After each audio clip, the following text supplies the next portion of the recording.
Hello, if you're watching this video, very likely you have some interest or are curious about some of these newer medications that are out there that can help with weight loss. You hear on social media, celebrities talking about this miraculously new medications that actually help with weight loss. They've lost all this kind of weight and they're happy as clams. All right, welcome everyone. This is Dr. Clark, the Center for Weight Loss Success. And today I want to talk a little about some of these newer medications. You've very likely heard of them, semaglutide as well as tirzepatide. We'll talk about these are new injectable medications, once a week injectables.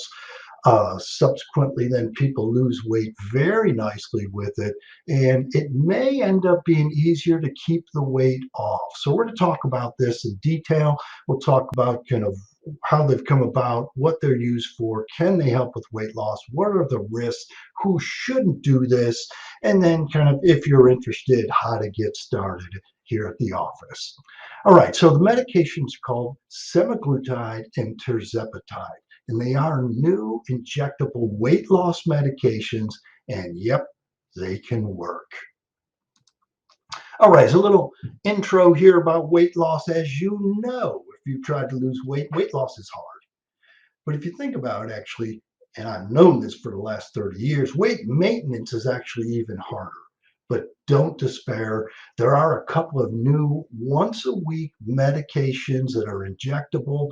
They can be very effective.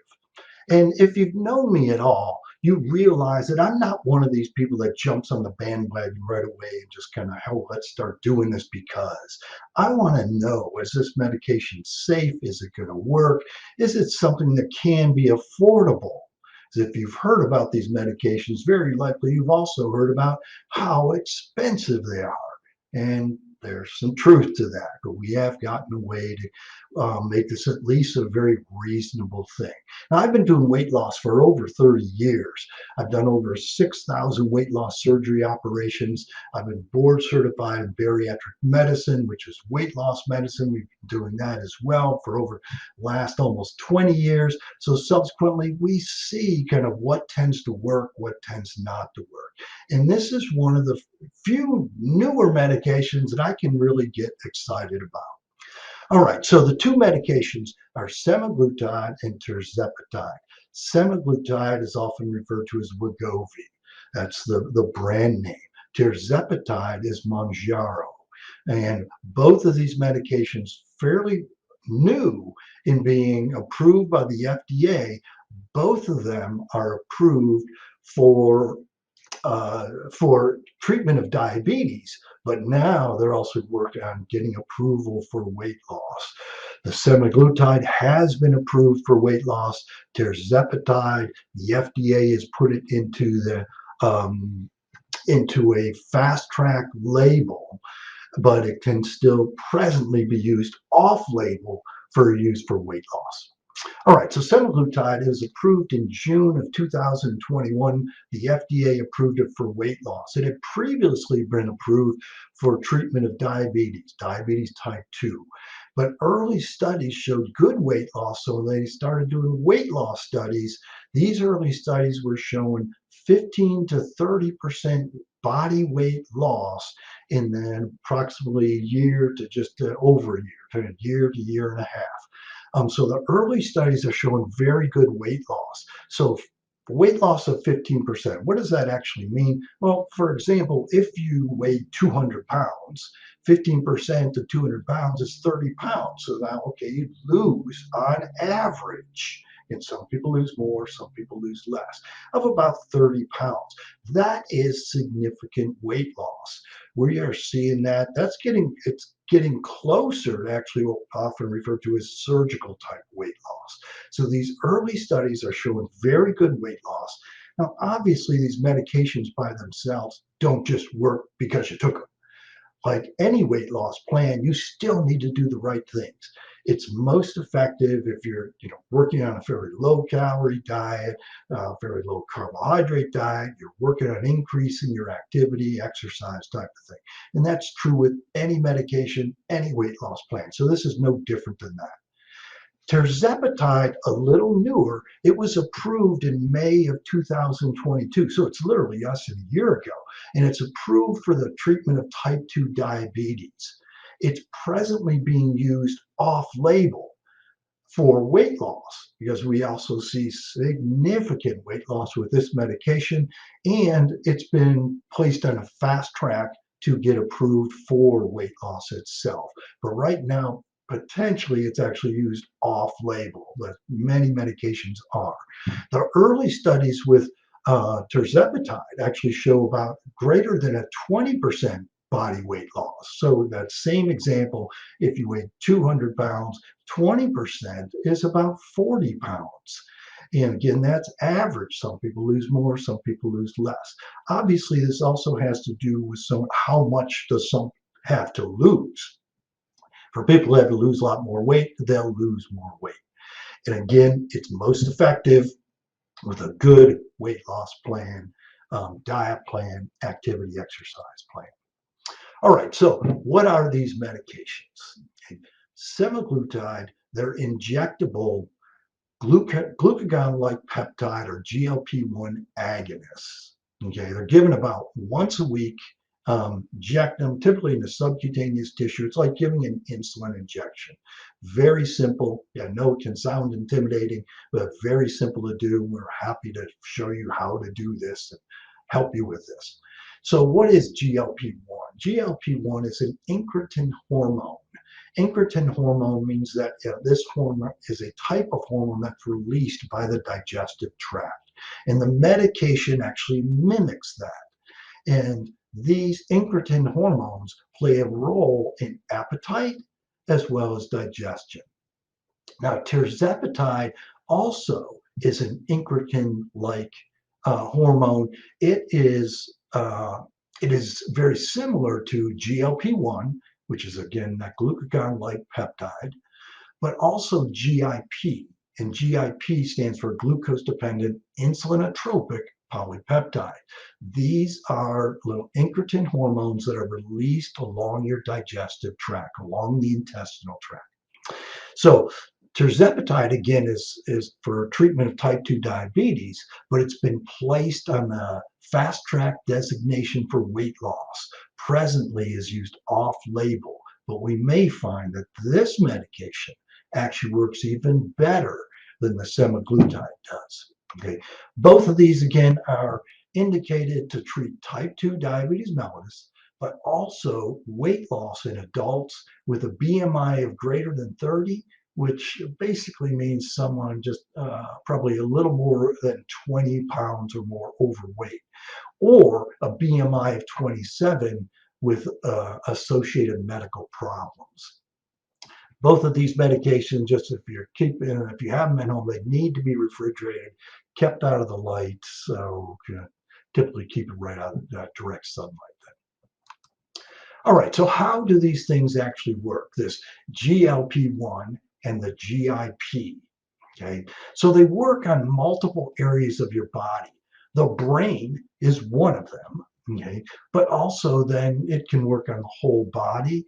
They work on the pancreas, which kind of secretes the insulin. Okay, and then it actually works on your stomach. And this is one of the bigger places it actually works in your stomach because it can help you feel full, stay full. All right, so let's go through that a little bit. In the brain, basically it's helping your body realize that, hey, I've had enough food. Therefore, you can reduce your food intake. I don't need more. It really helps with hunger, so it tends to reduce food intake as well as help with increasing satiety. Satiety is kind of that feeling of satisfied, I'm full type of thing. That's going on in your brain. Now, for the whole body, both of these potentially can help with increasing insulin sensitivity. And if this is true, this is a huge part of this because we talk about all the time, or if you listen to any of my webinars, talk about all the time carbohydrate sensitivity, insulin resistance. This is that when people become resistant to insulin, then it becomes very difficult to lose weight. So if this can actually treat that insulin resistance, it improves insulin sensitivity. This is going to help not only with the weight loss, but this will help significantly with keeping the weight off. Time will tell how true that really is. Okay? In the pancreas, it does actually increase insulin. Now, I talk about insulin all the time. I talk about, gee, we want to keep insulin levels low. But in this instance, the potential there is it can help that carbohydrate sensitivity. As I talk about carbohydrate sensitivity, there's a delay in the normal insulin response. So if we can improve that normal insulin response, even though this is something that helps insulin secretion, it actually is going to help in the long run with weight loss because there isn't that delay.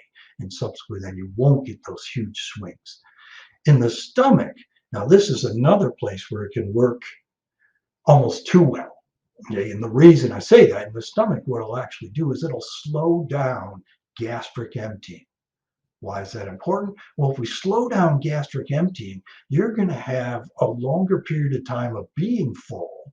And also, it'll be easier to get full with eating kind of much less food. You'll feel full, unsatisfied, and you'll stay satisfied a longer period of time because physically the stomach will be staying more full. Now, when we talk about side effects, we're going to go into that because that potentially can lead to some side effects as well. But the bottom line is that these medications work throughout the body. And subsequently, it's not just one spot. And subsequently, this can be very helpful for many different reasons. That as different places it can work. And sometimes that can actually be kind of improve not just the weight loss, but actually improve the weight maintenance as well. All right, so just like every medication, these medications can also have side effects. And actually, if you look at the literature, there are about 5 to 8% of people that try to use a medication don't tolerate it well. And the reason is, or some of the reasons are, is because it may have some GI consequences, if you want to call them that. Some of it is actually part of how the medications work, but if they work too well, then you won't be comfortable at all. About 20% of people will get some nausea that's generally well controlled, but still there are some people that don't tolerate it well. There are a few people that will develop diarrhea, and the other end can get constipation. This isn't a whole lot different than literally any medication in the world that can do this, but it is something that potentially can cause people some discomfort. Vomiting, obviously, no one likes to vomit. So if this is something you just don't tolerate, a lot of this has to do with going slow. Okay, meaning that when you start the medication, we need to start with really low doses as one goes slow and increasing the dose, but you also have to go really slow with eating, cutting food up. So it's almost like having someone who's had surgery also has to cut things up tiny, go really slow with eating. You go too fast, you're uncomfortable. So with that, it can cause some abdominal discomfort or indigestion, some gas and burping. Very rarely can cause some fatigue. I mean, that's literally less than 2%.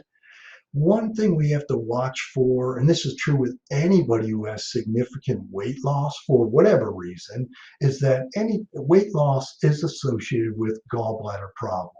Subsequently, then there is a low risk of developing gallbladder problems. That's very likely related to the weight loss more so than it is to the actual medication.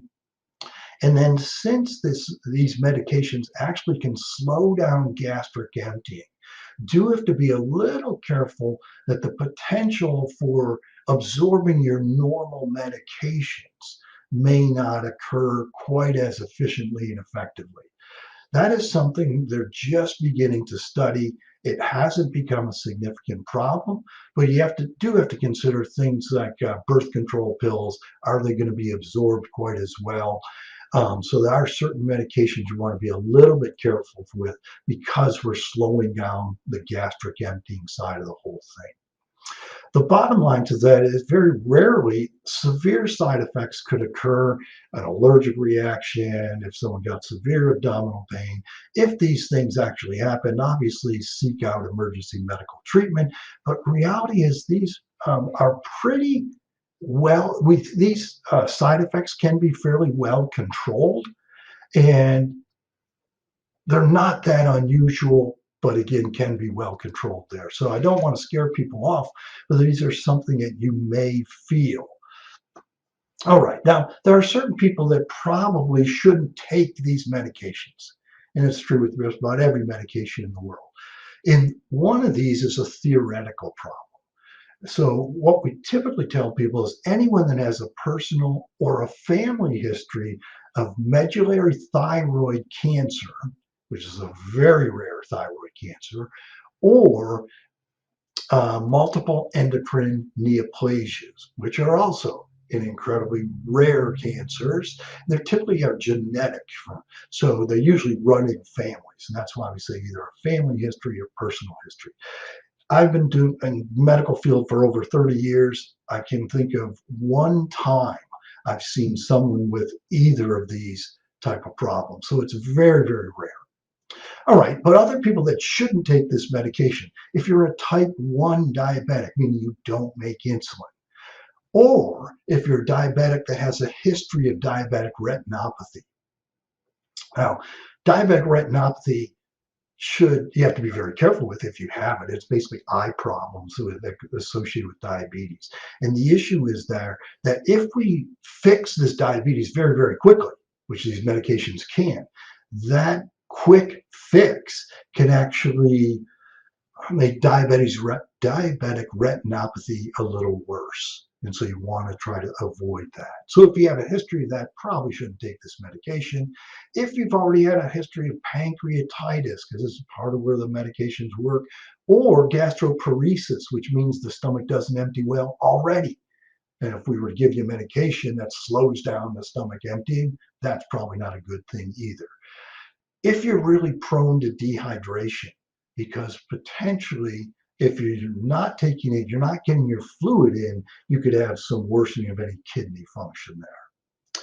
If you're pregnant, if you're breastfeeding, you shouldn't take these medications. Obviously, if you have an allergy to the medication, don't take the medications.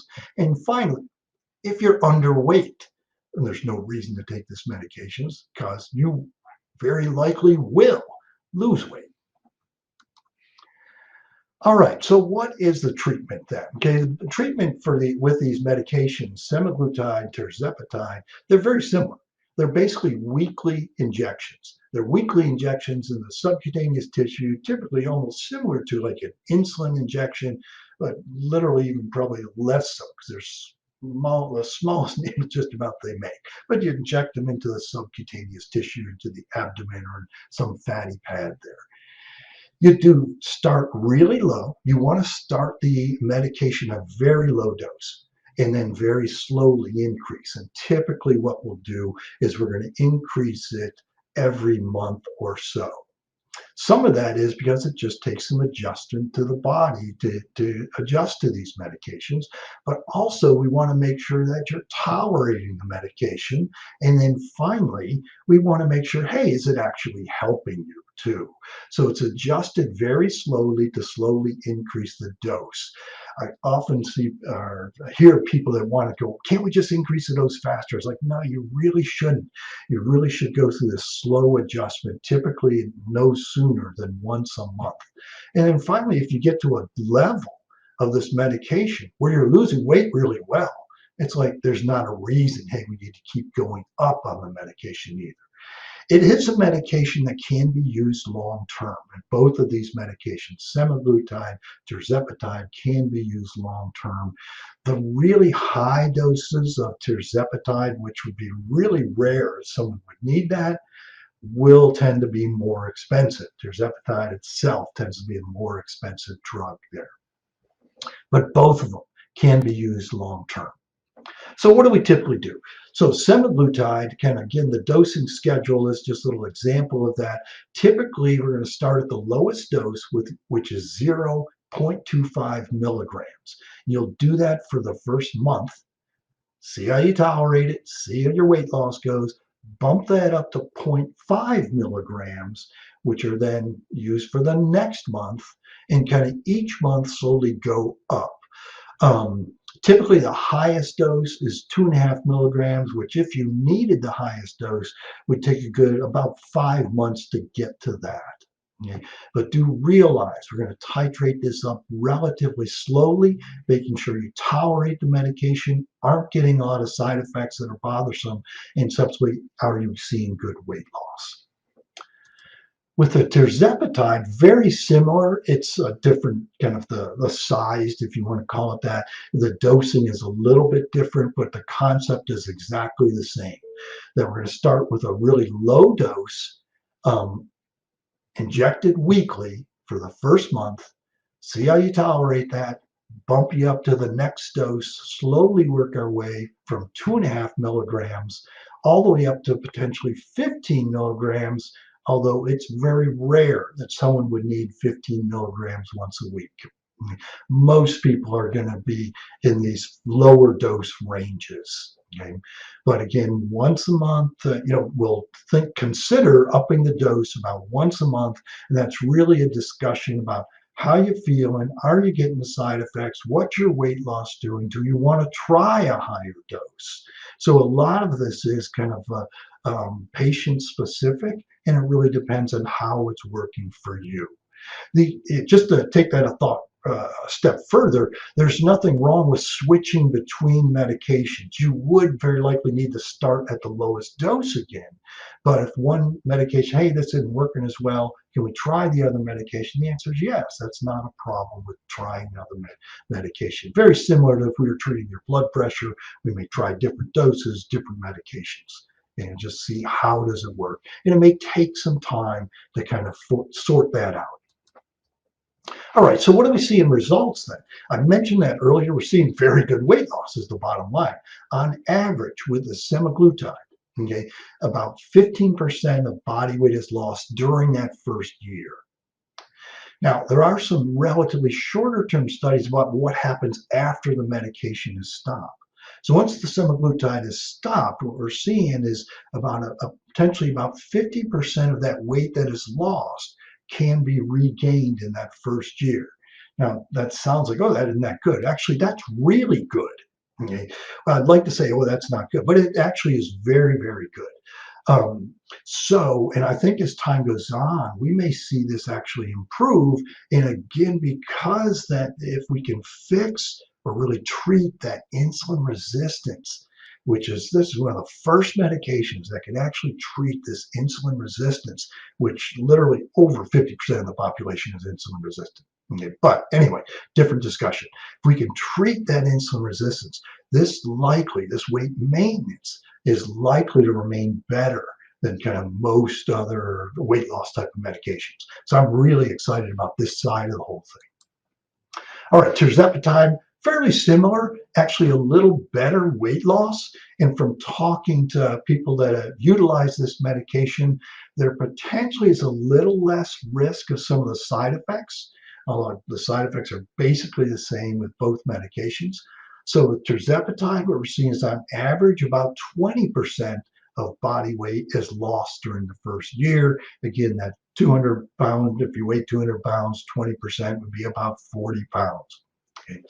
It's really unknown with this medication how much will be regained after the medication is stopped. But again, I think the potential here is going to be very good if this really does seem to treat the insulin resistance there. So if insulin resistance is improved, I'm really excited about I think weight maintenance will be much better than many other kind of treatment plans.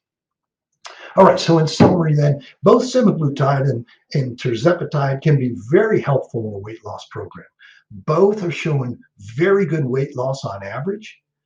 Both of these tend to be tolerated well with minimal side effects. It's just kind of playing with the dosing a little bit and making sure you're going slow, cutting up things. You need to be kind of having that healthy diet. Lifestyle changes have to be made. Okay, but both tend to be tolerated pretty well with minimal side effects. We do not have long-term studies yet. We'll get them. It's going to take time. It's unknown really about the weight maintenance, but it really is promising. And I'm really excited about this side of this. I think this is going to be something that's better than many other weight loss plans. And the bottom line is this could be the answer to your weight loss difficulties. So, is this something you're interested in? I encourage you, contact us. The phone number's there, 757-873-1880. Contact us and set up a consult that we can sit down and go over your situation. These are medications that need to be ordered, so it's not like we can just kind of pull them out and start using them right away. If you decide this is what you want to do, we do have to order the medication, and so subsequently, it can take a little bit of time to get in, generally less than 2 weeks. The cost, it's not insignificant, but if you've paid attention to these medications or if you've looked into these medications, you may have found that, hey, both of these tend to cost about between $1,000 and $2,000 a month. This is kind of ridiculous, obviously. So kind of, yes, we have a much less significant cost than that. It's not that they do, there is some cost and we can make it much, much better than that. And even if you're trying to get started, we've cut the cost even further to try to help you get started, see if there's something that can actually be helpful for you. So again, contact us. We'll be happy to discuss this further with you, as well as set up a consultation and we can go over your situation. All right, thanks for listening. Hit the, follow us on the social media, as well as give us a yell, either 757-873-1880 or email us success@cfwls.com. Thank you for listening. I hope to see you in the office very shortly. We'll help you on your weight loss journey. Take care, everyone.